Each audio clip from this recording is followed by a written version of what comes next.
Lo prometido está cumplido. Martín Redado con nosotros. ¿Cómo estás, Martín? ¿Qué tal? ¿Cómo estás? Buenas noches. La primera pregunta que tengo acá marcada, que me fui haciendo algunas anotaciones, es el dólar a 13 pesos con 16. ¿Estamos fijando un nuevo ancla antiinflacionario hasta que aparezca el famoso plan de reducción del déficit? ¿O en realidad estamos haciendo tiempo y lograr que los contratos a futuro salgan menos dinero al Banco Central? Estamos tratando de generar un puente, que siempre es peligroso poner un ancla cambiaria porque se perjudica la economía productiva. En particular, a mi juicio, el gobierno, y hoy en parte lo dice el presidente, está preocupado por el deslizamiento de precios. Utilizó esa manera de hablar de los aumentos que ha habido en las últimas semanas en los productos que todos sufrimos día a día. Entonces, una cosa, Edgar, es hacer una devaluación del 50% y que después te traiga aparejado que todos ajustan precio en esa dirección, y otra cosa es un 30%. A mi juicio están preparando el terreno para un acuerdo económico y social, ya anunciado para mediados de enero, en donde la pauta salarial no esté por encima del 30%, y para eso la devaluación no tiene que estar más de eso. Especulemos. Dale. ¿Cuáles serían las bases de un acuerdo económico y social? Porque la Argentina lo ha intentado en forma reiterada. Por ejemplo, Cristina 2 veces lo intentó en el inicio de sus 2 mandatos presidenciales y nunca lo consiguió. A mi juicio tenés que plantear metas muy claras para cada uno de los actores, ¿eh? Si está el Poder Ejecutivo, tiene que haber metas en materia de gasto público y de recaudación. Tiene que haber metas en materia de emisión monetaria. Tiene que haber metas en materias de política financiera, cómo vas a financiar al sector público.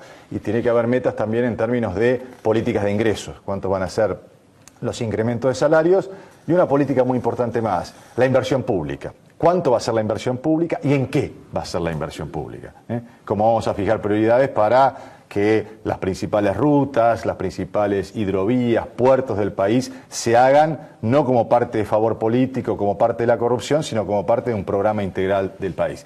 Si se hace sobre estas bases, pero metas además que sean transparentes, explicitadas al público, cuantificables. El ministro de Economía, si dice que el gasto público va a crecer un 25% y la recaudación un 28%, que en 6 meses tenga que mostrar cómo cumplió, y si no cumplió, tenga que decir cuáles son las medidas correctivas.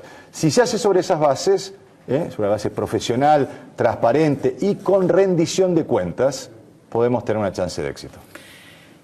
Hoy se anunció que en enero van a comenzar las negociaciones formales con los holdouts, los acreedores, la porción en default de la deuda pública argentina.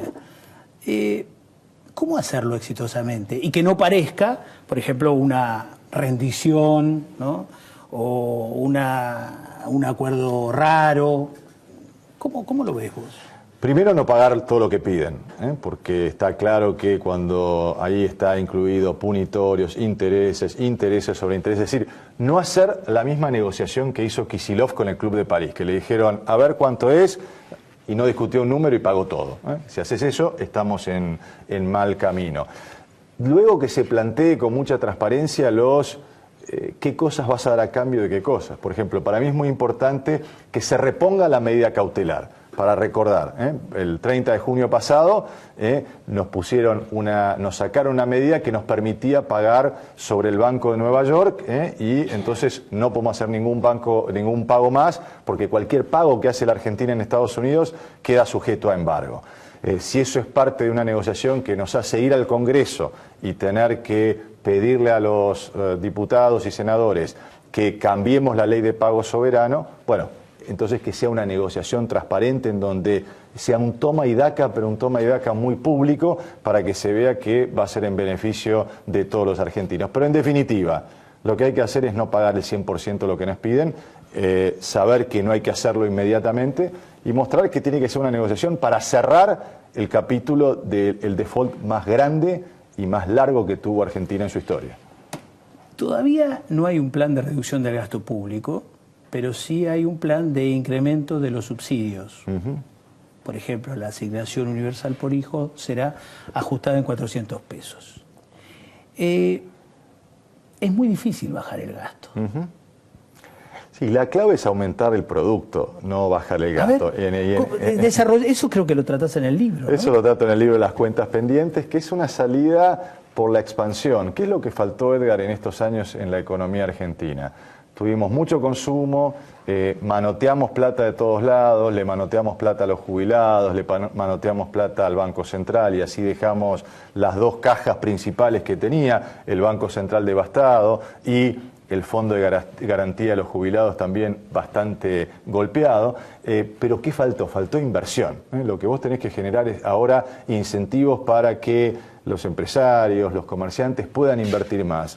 Lo importante es que hoy Argentina, con las expectativas que ha generado, hoy el mundo te está mirando. Hoy yo recibo, desde el punto de vista profesional, llamados de inversores del exterior que me dicen, bueno, a ver, ¿qué cosas hay para invertir a la Argentina?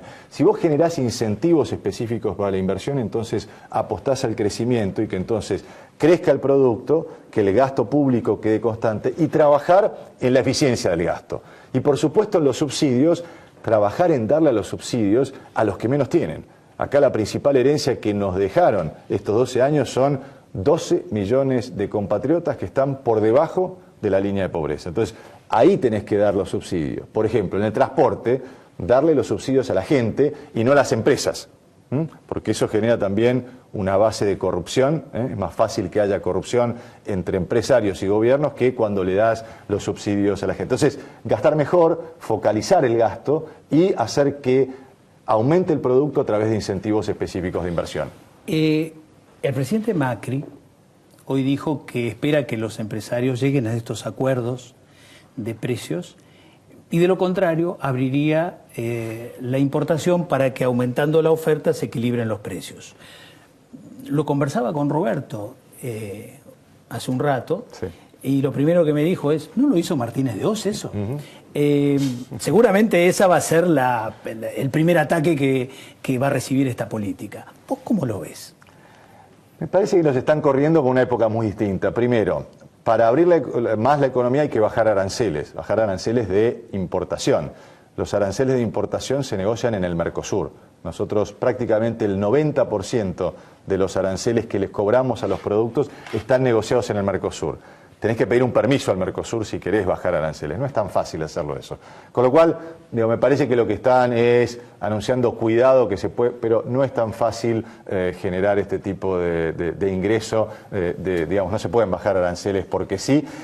A mí me gustaría más aplicar la ley antimonopolio, es decir, aquellos sectores que tienen conductas monopólicas es aplicarles la ley y entonces sí tener un espacio donde pueda haber, porque es lo que falta en la Argentina, más competencia, más oferta, más oferentes y para eso tenés que generar incentivos o aplicar la ley donde corresponde. Lo que pasa es que es difícil, ¿no?, lograr una deflación, porque en definitiva lo que se está diciendo es: yo ajusté el tipo de cambio por debajo de tus expectativas, por lo tanto, retroceden los precios en esa diferencia entre lo que yo devalué y lo que vos devaluaste.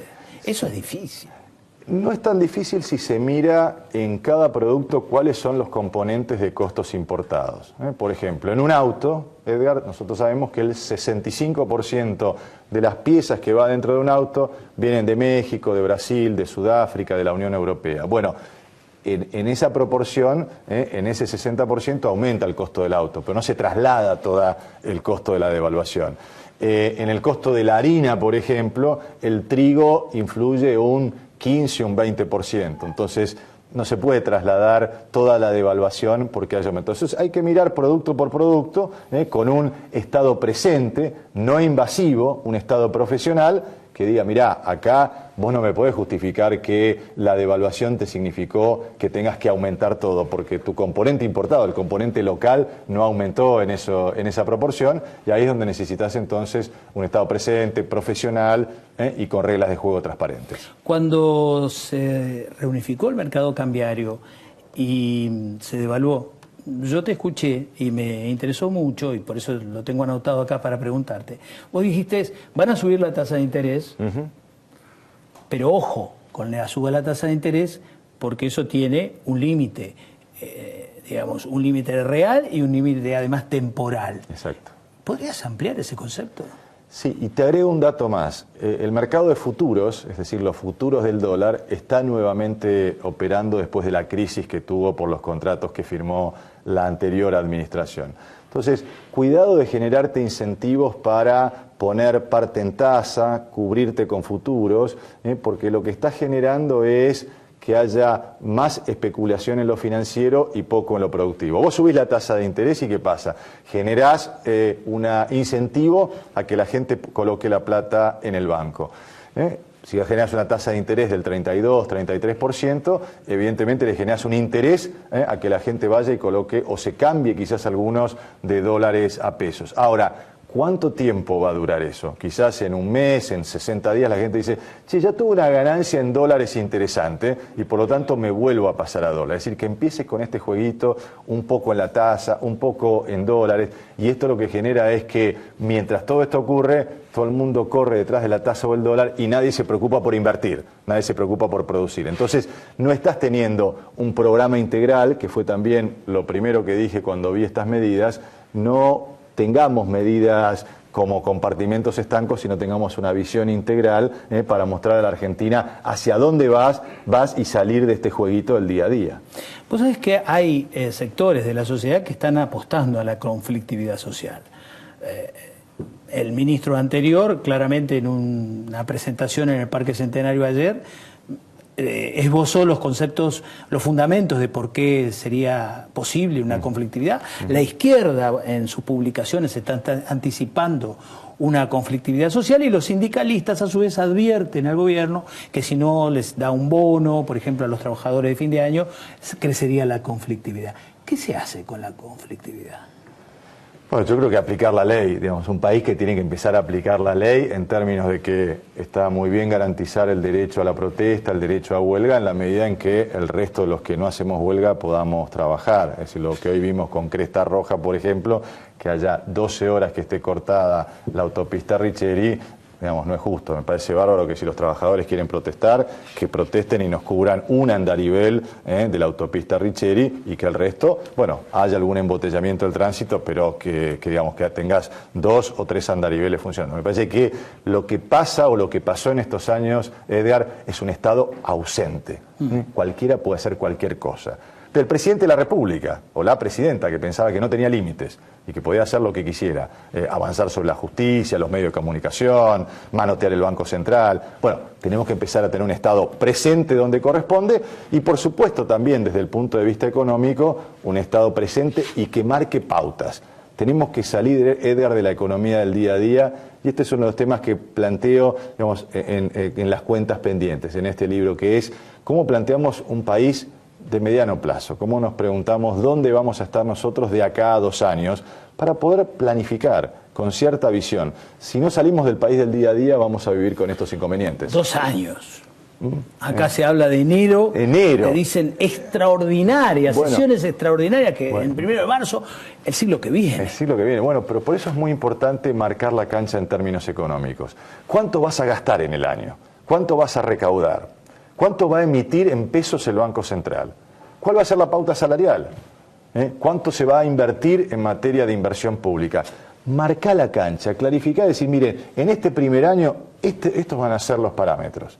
Vamos a jugar al fútbol. No un día vamos a jugar al fútbol, otro día vamos a jugar al vóley, otro día vamos a jugar al básquet. Vamos a jugar al fútbol y estas son las reglas y acá está marcada la cancha. Y acá vamos a jugar todos los argentinos.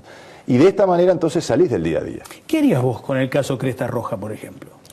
Con el caso Cresta Roja yo subsidiaría a los trabajadores y no a la empresa. Digamos, cuando ves la cantidad... A ver, profundizalo. No, a ver, tenés 130 millones de pesos por mes que se están pagando.